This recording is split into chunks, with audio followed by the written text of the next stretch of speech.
last video, I spoke about how ADHD affects my ability, my thoughts, my thinking process, my ability to have conversations, life admin, and personal organization, and how it affects other things like eating, sleep, and emotions and mental health. I feel this is more juicy stuff. What is life like? What is it like being a doctor of ADHD? Like, how am I at work? So it depends. I'm older now, so it depends. But for when I was in med school, so sometimes because I love medicine, sometimes I can get too excited, and sometimes that means I talk a bit too quickly, too loud, and sometimes I say things I shouldn't say, not unprofessionally, just like contextually, they're not what I should say in a situation. And also it can be very hard for me to hide how I feel while I'm thinking. So I'm not scared to ask questions directly to my seniors. I'm not scared to ask patients certain questions. I'm not scared to say certain things. I'm not scared to speak up. Now, when you're this color and you have a punani, okay, it rubs off certain people the wrong way. Just to let you know, people don't like an outspoken, confident black woman who knows what she's talking about and she knows herself and who's actually as educated as them. So I know. So some of the funny instances, the way it's affected me. So sometimes when I'm too nervous in front of other colleagues at work, I can end up stuttering, or I end up saying I shouldn't say. I can end up accidentally interrupting them, which is not nice. I don't do the patients. My patients to me are patients are precious to me. They're my golden people. It doesn't matter if they're angry. Patients are precious to me, unless they directly insult me or are racist.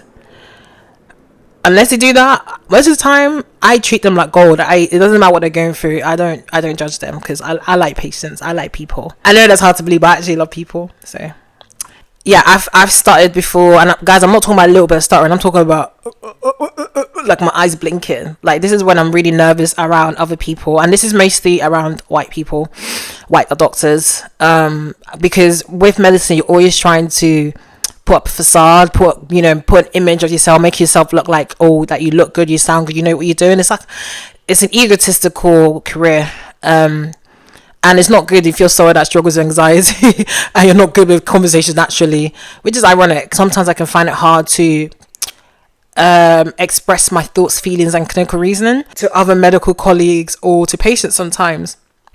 So sometimes it might seem like I'm not making sense. But what I do is that before I talk to patients, because they're patients, I will pause, I will take time, I will sit down, I'll plan out what I'm going to say in my head, sometimes write it down, and then I'll go and see them, because they're patients. I need to be careful what I say to them. Whereas when it's with colleagues, they get what they can get. Sometimes if I'm really busy, if it's a stressful day and I have a lot of things to do, especially if I'm on call, I can get really overwhelmed. But because I have to do the job, I will do it. So one thing that I liked about medical school indirectly helped me learn how to manage my ADHD symptoms.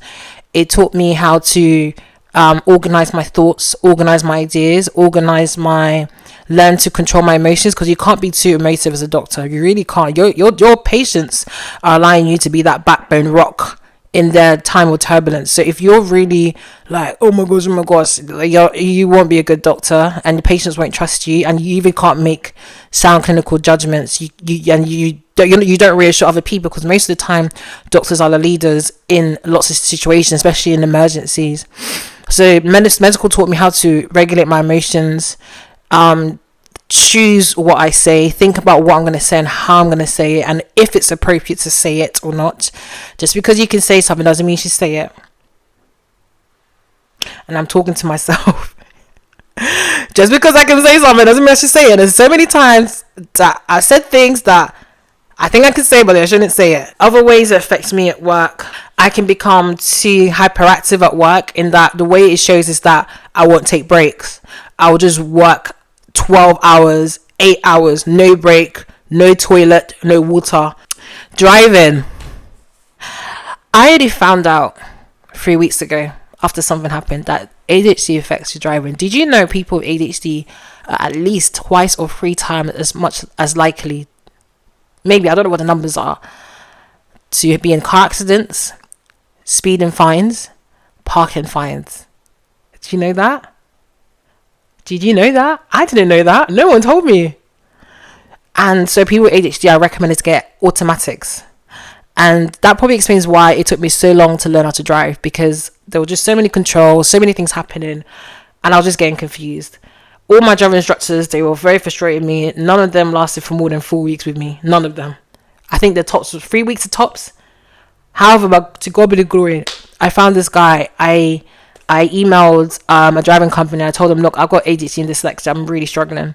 They sent me this guy. I think his name, I don't know, I can't remember his name, but he was a godsend. He was so lovely, so patient. Within 4 weeks with that man, I learned to drive. So if you're someone that's got a neurodivergent disorder, or you got to learn this difficulty, like dyspraxia, ADHD, the ADHD or dyslexia, or dyscalculia, make sure you go to learning difficulty friendly driving companies, or learning or driving instructors that have experience in teaching these kind of people, because honestly, it might be this it could save you thousands of pounds. They might be more expensive per hour, but they'll save you thousands of pounds. Instead of you learning to drive for 3-4 years, you could learn in 6 weeks, honestly, if you have the right person. So that's my advice with those learning to drive. So the reason why we're more likely to get into car accidents because of inattention. So we can daydream. I daydream sometimes. Sometimes I can get distracted very easily. That's why I don't really like talk to people on the phone when I'm driving. I can sometimes daydream, go on autopilot. Sometimes I'm in really good mood and I'm playing really nice music, especially like Afrobeats or hip hop. I can get too easily excited, and then I'm more likely to drive faster than I should. Sometimes I can get moderate controls, and this doesn't tend to be a problem most of the time. But the only times I've noticed that I've had issues with driving is when I was emotionally distressed and driving. Normally, when it comes to the excitability, getting moderate with the controls, it's like a split second. For example, I'll daydream for a split second, or go on autopilot for a few seconds, be distractible for like 1 second. But when I'm emotionally distressed or upset or angry, then I'm more likely to make those errors for a prolonged period of time. And that in those instances, that's when I've made big errors in my driving. I've had issues in my driving. Friendships, interactions, and dating. So I don't know if I said it before, but people describe people with ADHD as puppies and people with autism as cats.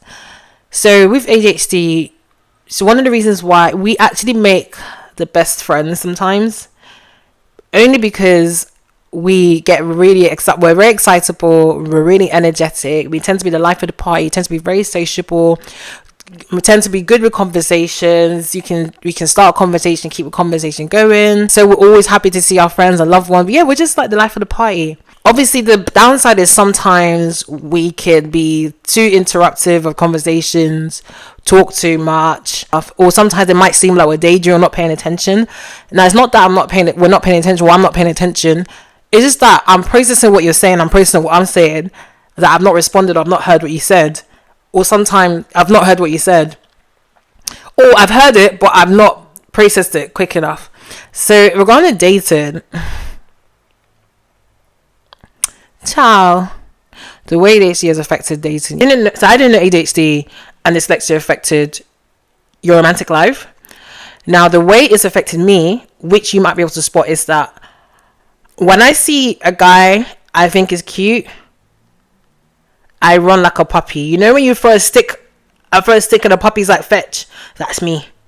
I sometimes seem like I'm being too keen, but I can get quickly disinterested. I can find you like, oh my gosh, you're fascinating, and then I'm just bored like after a few weeks, and I'm just like, and I didn't know, and sometimes it can cause me to self-sabotage, and I didn't know that was because of ADHD, which is crazy. Other ways it can affect dating.